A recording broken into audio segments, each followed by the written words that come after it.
The thesis lab में आप सबका स्वागत है।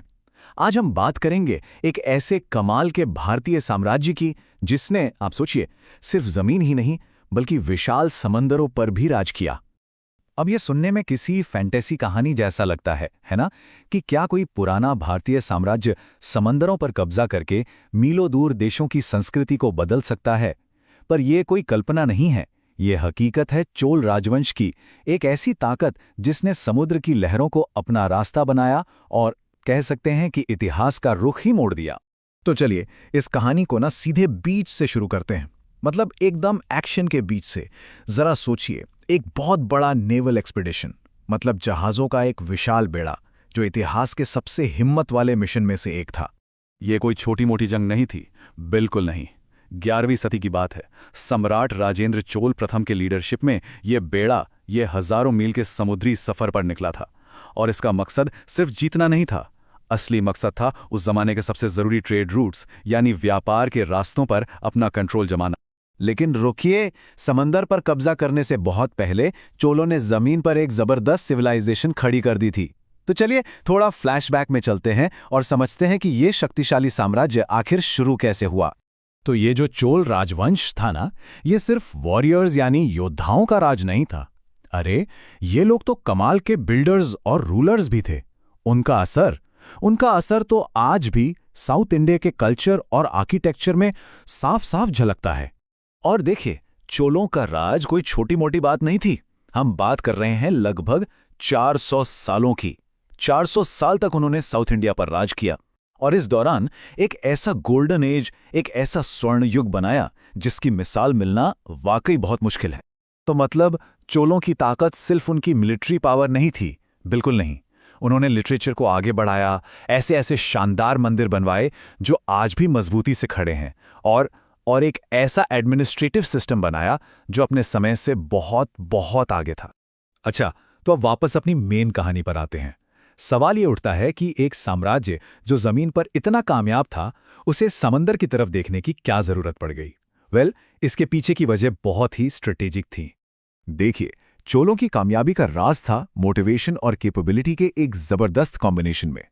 एक तरफ उनकी ख्वाहिश थी कि वो बेशकीमती समुद्री ट्रेड रूट्स पर कंट्रोल करें, और दूसरी तरफ उनके पास ऐसा करने की ताकत भी थी। मतलब एक पावरफुल नेवी थी और इंडिया के पूरे ईस्टर्न कोस्ट पर उनका दबदबा था। इसी ताकत ने उनकी ख्वाहिश को हकीकत में बदल दिया। सोचिए, ये जो समुद्री रास्ते थे ना, ये उस जमाने के इकोनॉमिक सुपर हाईवे थे।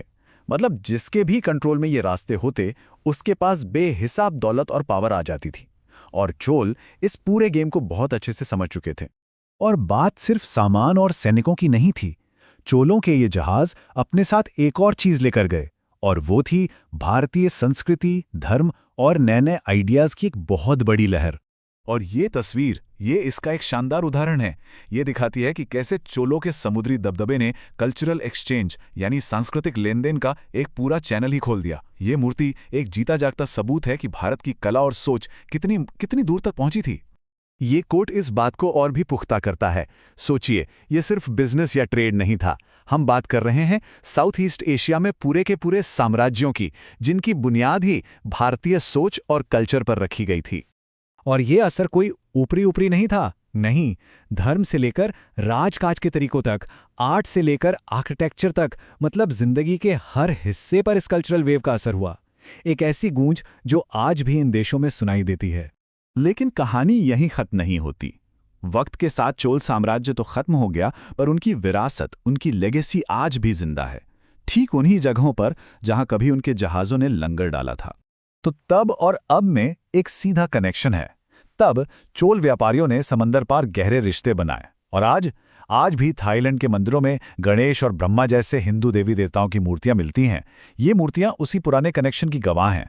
मतलब जब कोई थाईलैंड के मंदिर में ब्रह्मा की मूर्ति देखता है ना, तो वो असल में अनजाने में ही सही चोलों के बनाए उस ऐतिहासिक पुल को देख रहा होता है।